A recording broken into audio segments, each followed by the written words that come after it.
तरह से हलाल सर्टिफिकेशन के ज़रिए हमारी आपकी धार्मिक भावनाओं को आहत करने का प्रयास किया जा रहा है। आज मुद्दा ये है कि आज मैं सुप्रीम कोर्ट में था और मैं हिजाब की बहस और हिजाब की डिबेट सुन रहा था जो सुप्रीम कोर्ट के पटल पे रखी जा रही थी।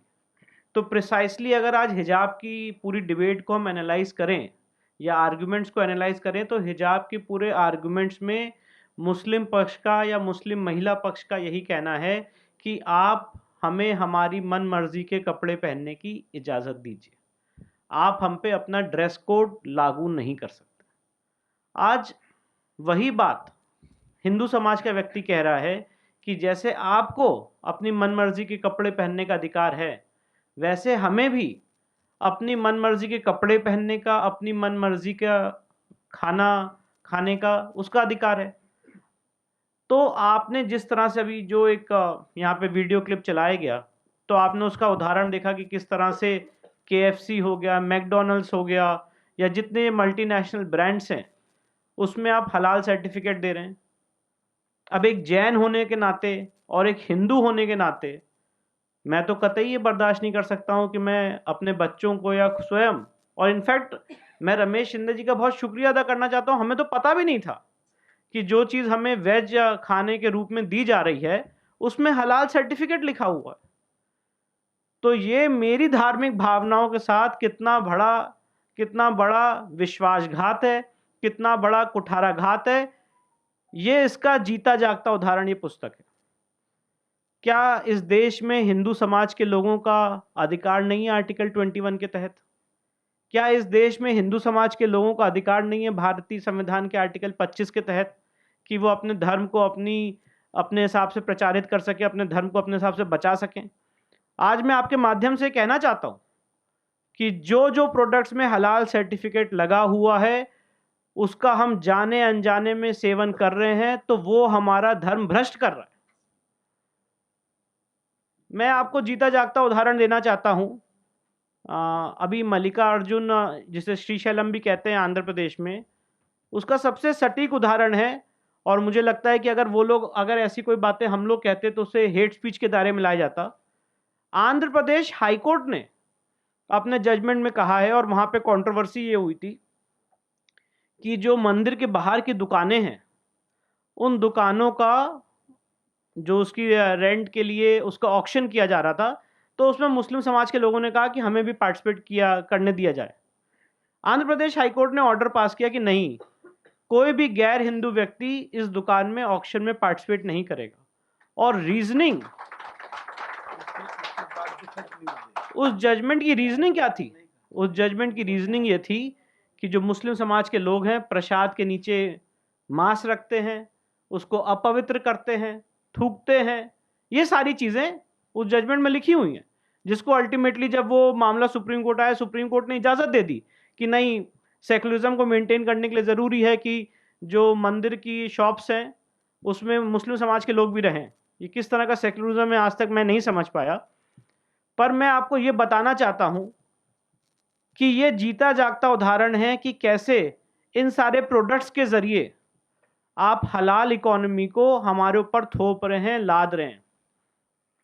आज मैं ये बात पूछना चाहता हूं, जैसे अभी एक छायाचित्र यहाँ पे चला, ऑर्गेनिक इंडिया, ऑर्गेनिक टी, जो हम लोग घर पे सामान्य रूप में इस्तेमाल करते हैं, आपको उसमें हलाल सर्टिफिकेट देने की क्या जरूरत है?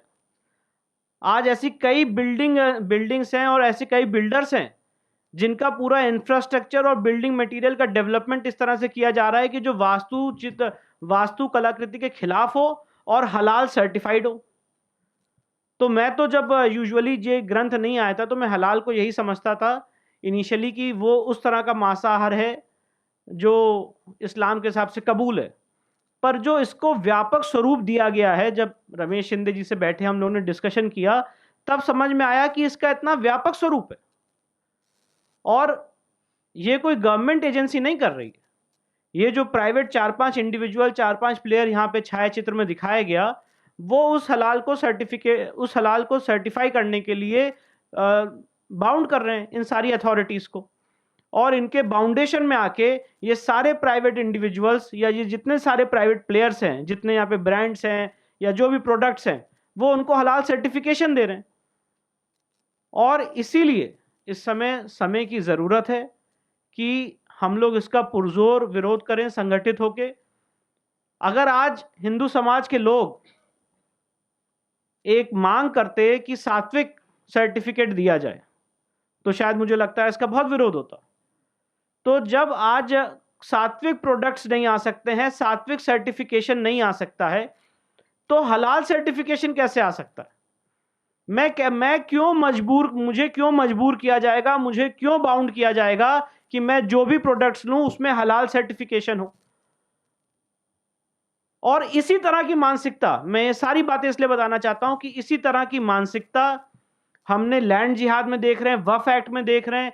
इसी तरह की मानसिकता यूपीएससी जिहाद, जो माननीय सुरेश चवानके जी ने जिसको बहुत एग्रेसिवली उसको पूरा कैंपेन लॉन्च किया, उसको लड़ा, ये सारी चीजें आप फोर्स करने की, इस देश के बहुसंख्यक समाज को फोर्स करने की, बाउंड करने की जो कोशिश की जा रही है, मुझे लगता है ये इलीगल है, अनकॉन्स्टिट्यूशनल है। आर्टिकल 21, आर्टिकल 25 का उल्लंघन है।